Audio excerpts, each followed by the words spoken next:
What's up, YouTube? Capital G here. It is anime talk time. You know what it is. Bam! One Piece Punk Hazard.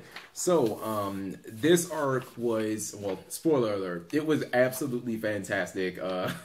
After watching it, I really tried to think about it and compare it to some of the past arcs. I think Punk Hazard is one of the best arcs in the entire show, which is surprising because I was kind of skeptical going into this, and I was a little concerned because when I went to the wiki page, I noticed that these two characters right here were at the forefront. I'm obviously talking about Law and Captain, well, should I say Vice Admiral Captain Smoker.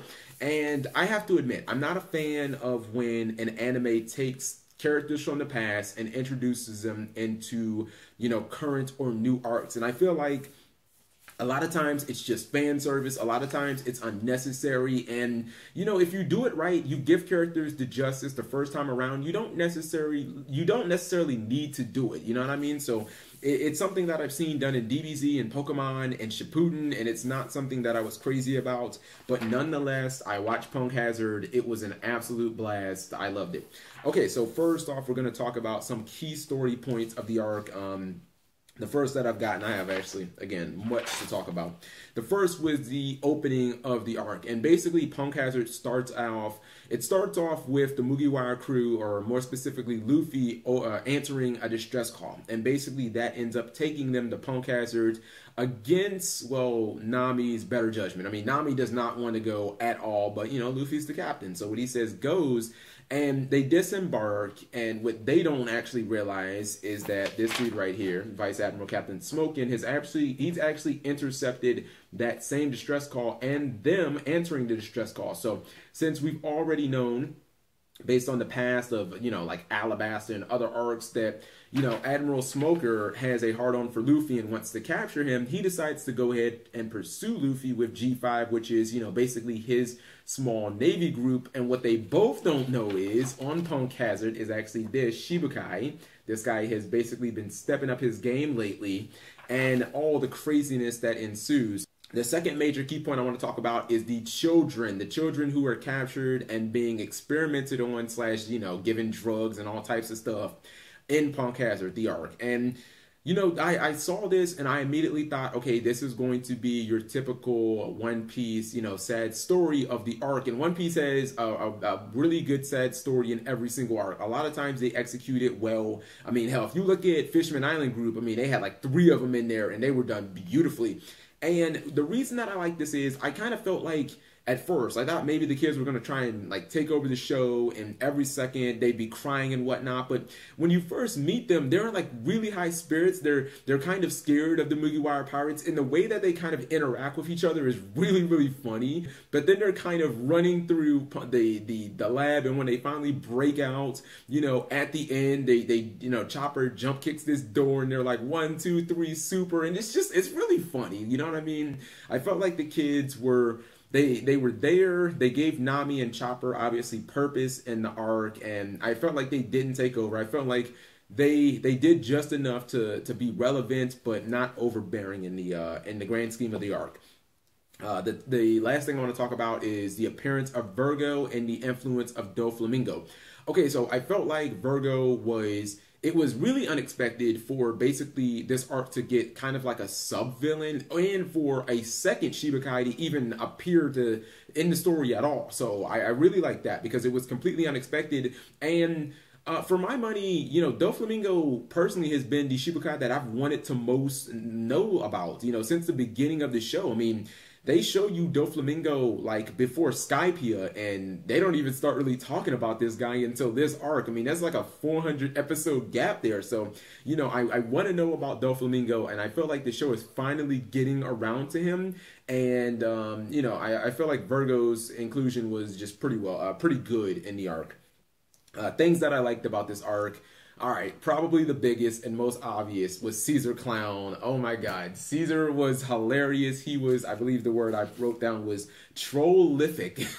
The dude was just, he was crazy, and he killed the mad scientist role as a villain. One Piece has never had their big bad be kind of a mad, crazy scientist. They've had all sorts of big bads, but they haven't really done that role yet. And I thought Ceasar Clown killed it. And what I liked about Ceasar Clown, not just that he was smart, was his kind of wolf in sheep clothing mentality. The fact that this dude, he had the wool over everybody's eyes. I mean, the people that he helped and the kids, they thought the world of him, and he played it just until the absolute end. The part where he has the kids and he's telling them about his dead son who has the same disease that they do, it's all complete bullshit. I was laughing, and I thought that Ceasar just he pulled it off beautifully. I was just like, give this man the Oscar right now. He's just killing it, man. I also thought that the arc executed the three faction dynamic perfectly.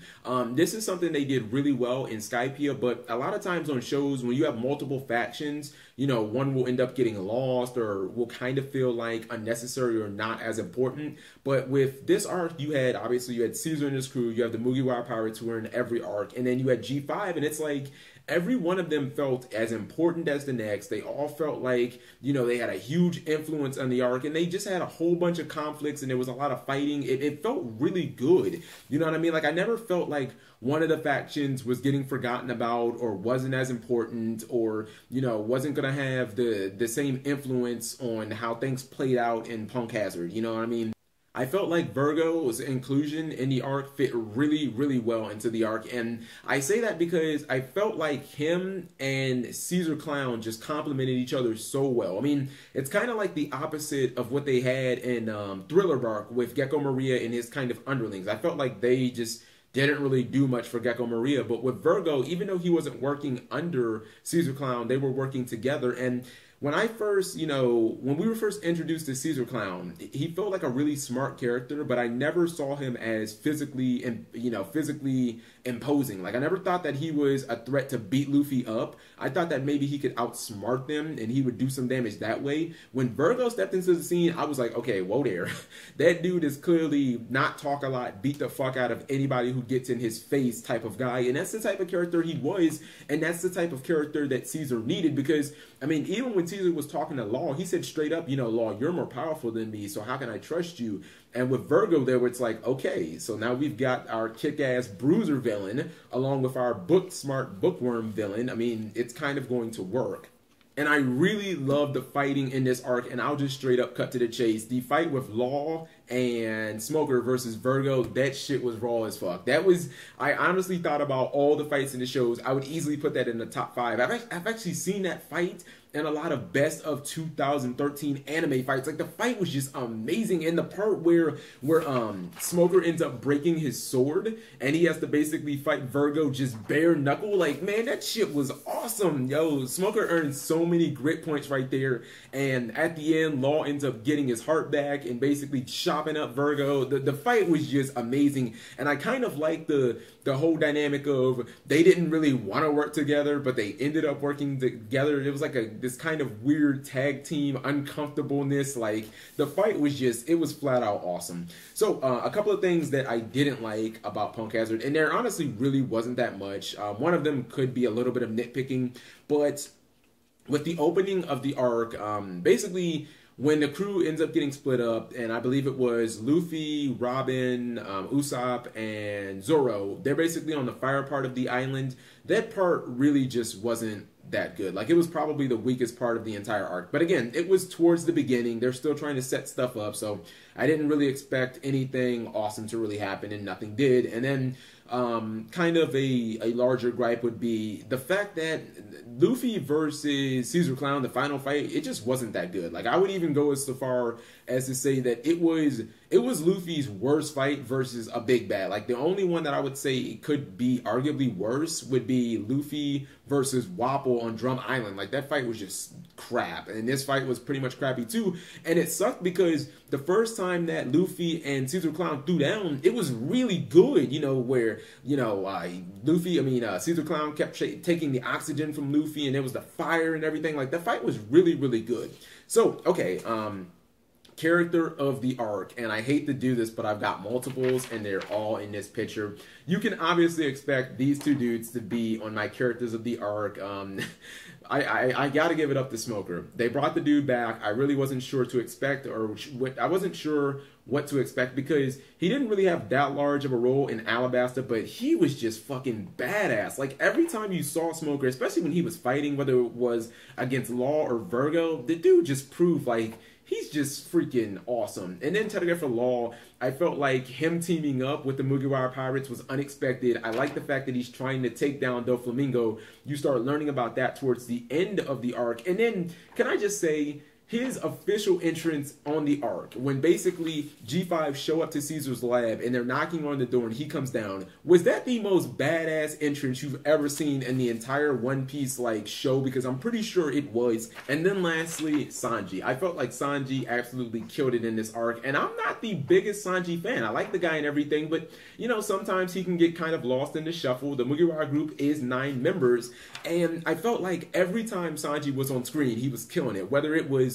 you know, his little buddy relationship with Kimon, that was hilarious. Especially just their relationship was so full of just spite and malcontent. It was really, really funny. And then the part where he ends up switching bodies with Nami, and he's constantly grabbing her breast, and just he has the heart in his eyes. That shit was hilarious. And then finally towards the end of the arc, where they're trying to escape the toxic gas and it's getting into Caesar's lab, and he's basically going around saving the members of G5, and they're all starting to actually like him and call him brother. That shit was hilarious too. So I don't think that I've ever liked Sanji this much, like not even in his own arc. I mean, maybe in Water 7, but Sanji, he freaking killed it. Like, he was the best Straw Hat Pirate of the entire arc, and these two dudes were welcome additions back to the show. They were both awesome too. So at the end of the day, I liked Punk Hazard. I think that this is one of One Piece's strongest arcs in the entire show's history.